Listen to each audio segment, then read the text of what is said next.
कहा गया है वो दिन वो नज़ारा भी आएगा, वो दिन वो नज़ारा भी आएगा, यदि समंदर है तो किनारा भी आएगा। ये वो दिन वो नज़ारा भी आएगा, यदि समंदर है तो किनारा भी आएगा। ज़िंदगी की परेशानियों से हार मत जाना मेरे दोस्त, एक दिन तुझसे मिलने वो सितारा भी आएगा।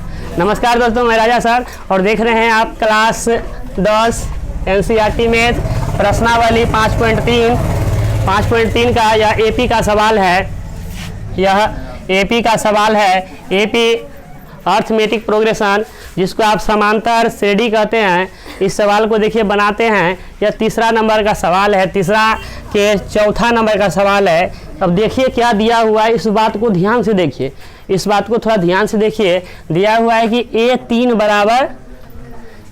बराबर कितना है 15, A3 बराबर 15 तो और S10 बराबर 125। तो आपको D और A10 निकालना है। A10 के मतलब हो गया क्या, 10वां पद निकालना है। A10 के मतलब हो गया क्या, आपका 10वां पद निकालना है। तो सबसे पहले जो देल है उसको लिख लीजिए चुपचाप।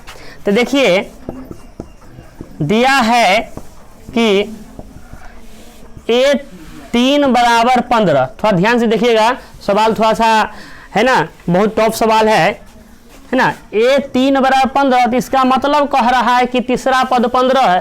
तो आप खूब पढ़े हैं AP, तो AP के तीसरा पद का सूत्र होता है A + 2D। तो A + 2D बराबर 15। अब इसको क्या कीजिए, अब इसको जो है आप पढ़े हैं प्रतिस्थापन विधि में, एक पद को दूसरे में प्रतिस्थापित कर दीजिए।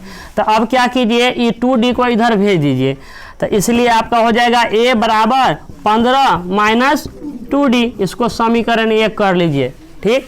अब देखिए फिर लिखिए, फिर क्या है आपका देल कि S10 बराबर आपका दिया हुआ है, S10 बराबर आपका दिया हुआ है, S10 बराबर आपका दिया हुआ 125।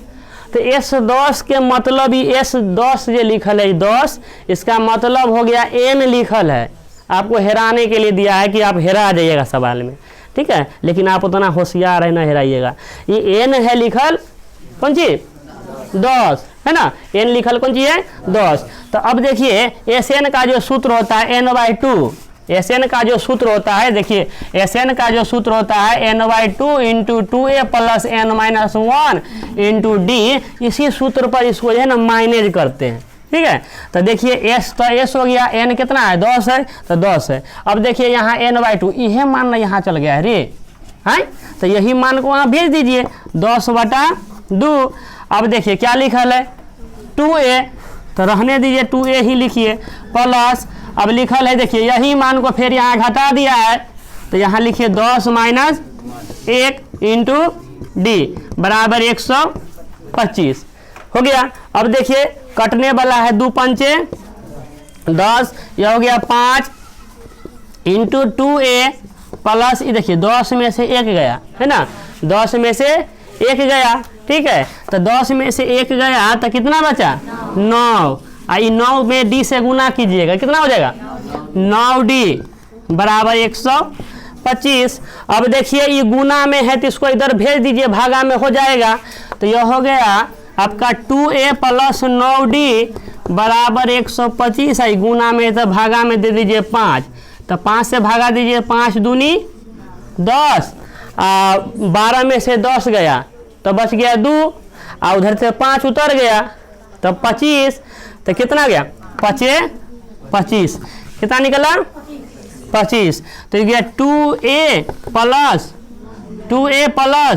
9D बराबर 25। यह समीकरण आपका हो गया 2।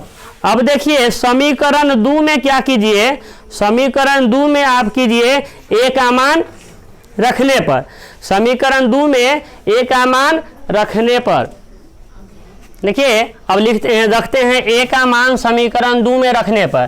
तो A के मान समीकरण 2 में रखते हैं तो देखिए समीकरण 2 क्या है, यह है 10 समीकरण 2, समीकरण 2 है 2A + 9D बराबर हो गया 25 है ना।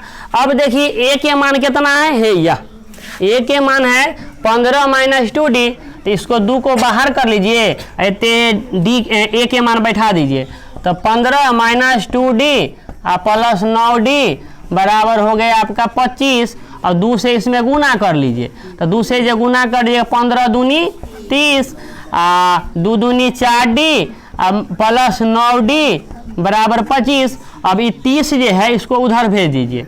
तो देखिए 30 को जब उधर भेजिएगा तो 25 और 30 कौन चीज़ में है, प्लस में है, उधर भेजिएगा तो -30 हो जाएगा। ठीक, अब बच गया यहाँ आपका -4D या प्लस 5D। ठीक है ना, -4D या प्लस 9D। तो -4 और प्लस 5। देखिए जब 2 गो संख्या देल रहे, एगो में माइनस रहे एगो में प्लस रहे, तो घटा दीजिएगा।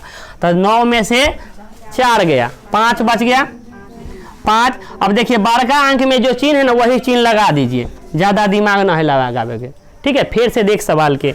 अब क्या करना है, 2 को संख्या दे रहे, एक प्लस में रहे एक माइनस में रहे, तो घटा दीजिए। ठीक है, तो 9 में से 4 घटाए 5 लिख दिए। और बड़का अंक में जो चिन्ह है वही चिन्ह बैठा दीजिए। तो बड़का में कौन है, तो वह बैठा दिए। ठीक है, अब देखिए अब ये हो गया D बराबर हो गया, इधर से घटा लीजिए। घटाने के बाद कितना हो गया, इधर हो गया -5। तो D बराबर हो गया, ये गुना में था तो भागा में भेज दीजिए 5, तो -1, इसलिए D बराबर हो गया -1। अब कह रहा है आपको क्या निकालने के लिए, 10वां पद ना है या फिर, और D का मान अभी डालना है ना, D के A के मान तो नहीं निकला है। अब लिखते हैं D का मान समीकरण 1 में रख दीजिए, 2 में भी रख सकते हैं लेकिन 1 में रखिएगा तो आराम होगा। तो D का मान समीकरण 1 में रखने पर तब देखिए आपका है लिखल A बराबर 15 -2D। तो हो गया 15 -2 गुना -1, तो हो गया 15 -1 -2 से गुना करेंगे तो +2। तो यह आपका हो गया 15 2, यह आपका हो गया 17। तो A के मान आपका निकल गया।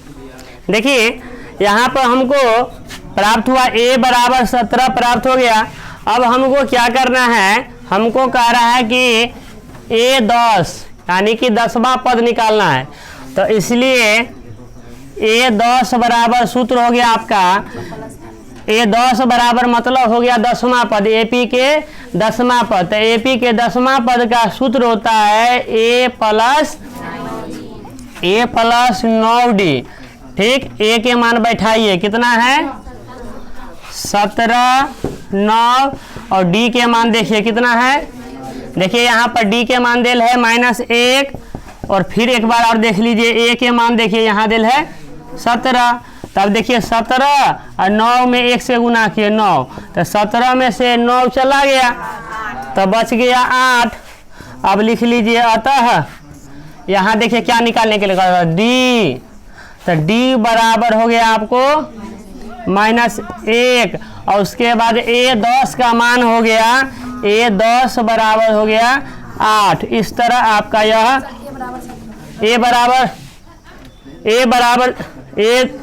D कह रहा था कितना होगा, तो D बराबर हमको कितना निकला, D बराबर देखिए आपको निकला है -1। ठीक, तो D के लिख लिए। उसके बाद हमको A17 नहीं कह रहा था निकालने के लिए, लेकिन हम A17 जब तक नहीं A के मान नहीं निकालेंगे तब तक हमको A10 नहीं निकलेगा। इसीलिए हम A17 को A का मान निकाले। A के मान बिना निकालने हम जो है A10 नहीं निकाल सकते थे, इसीलिए हम A का मान निकाल लिए यहाँ। और उसके बाद क्या किए, A10 बराबर हो गया A प्लस 9D। A के मान बैठा दिए, 9 के 9, D के मान -1, तो -1 गुना 9 तो -9, और 17 में से 9 गया 8। तो अब जो कह रहा था ना निकालने के लिए उसको अतः में लिखिए। तो D बराबर हो गया हमको -1 और A10 बराबर हो गया 8। इस तरह आंसर आपको प्राप्त हुआ। यदि वीडियो अच्छा लगा हुआ तो लाइक शेयर और कमेंट जरूर कीजिएगा।